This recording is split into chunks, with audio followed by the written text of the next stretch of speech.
सोचो, अगर सांप के पास टांगे होती तो क्या वो दुनिया का सबसे खतरनाक जानवर बन जाता?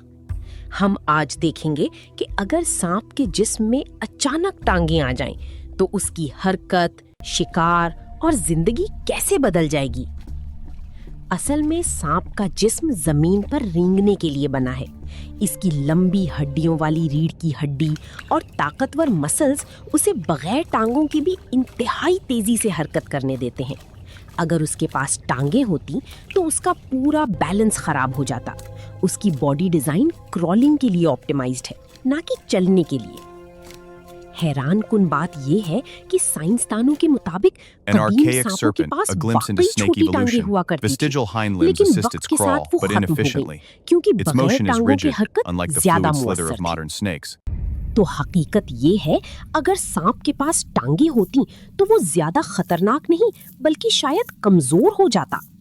कभी-कभी जो चीज हमें अजीब लगती है वही सबसे परफेक्ट डिजाइन होती है।